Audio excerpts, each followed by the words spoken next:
షాబాద్ ఆరుగురి దారుణ హత్యల కేసులో ప్రధాన నిందితుడు రాజ్ కుమార్ మృతదేహం లభ్యమైంది. కొత్తూరు సమీపంలోని ఓ వెంచర్ వద్ద మృతదేహాన్ని పోలీసులు గుర్తించారు.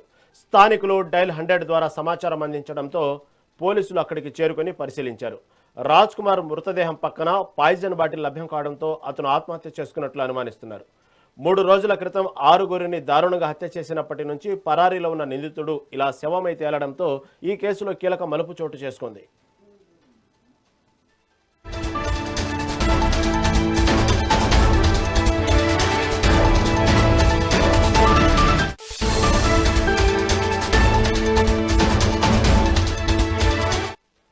షాబాద్ ఆరుగురి దారుణ హత్యల కేసులో ప్రధాన నిందితుడు రాజ్ కుమార్ మృతదేహం లభ్యమైంది. కొత్తూరు సమీపంలోని ఓ వెంచర్ వద్ద మృతదేహాన్ని పోలీసులు గుర్తించారు.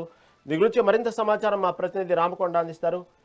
రామకొండ, చెప్పండి, షాబాద్ సంబంధించిన ఆరుగురి దారుణ హత్య కేసులో నిందితుడైనటువంటి రాజ్ కుమార్ ఈరోజు ఒక సంబంధించినటువంటి ఏదైతే పాయిజన్ బాటిల్తో అతని మృతదేహం లభ్యమైనట్లు అర్థమవుతా ఉంది. కాబట్టి ఇక్కడ అనేక అనుమానాలు తావిస్తూ ఉన్నారు. అసలు వాస్తవాలేంది? ఎందుకంటే ఇతని మీద ఒక రివార్డు కూడా ప్రకటించారు. ఇప్పటికీ పోలీసులు 30 తిప్పలు పెట్టినటువంటి రాజ్ కుమార్ ఈరోజు పాయిజన్ బాటిల్తో చనిపోవడం, ఆత్మహత్య చేసుకున్నట్లు వార్తలు వస్తున్నాయి. దీనికి తాజా అప్డేట్ ఏంటి?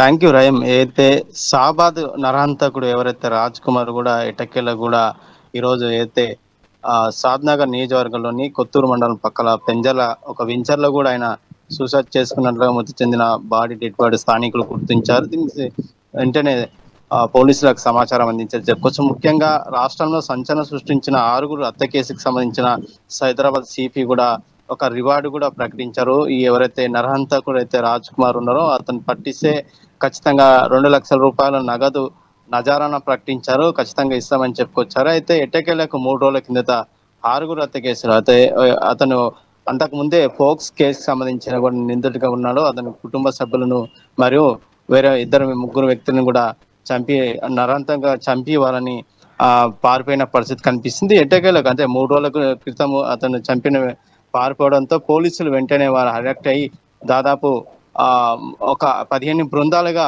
టీములుగా ఫాలోఅప్ చేసుకుంటూ వచ్చారు. అయితే నరహంతకుడు ఎవరైతే రాజ్ కుమార్ పట్టుకునేందుకు కూడా పోలీసులు కూడా కట్టుదిట్టమైన ఏర్పాట్లతో ఆయనని ప్రత్యేక బృందాలను కూడా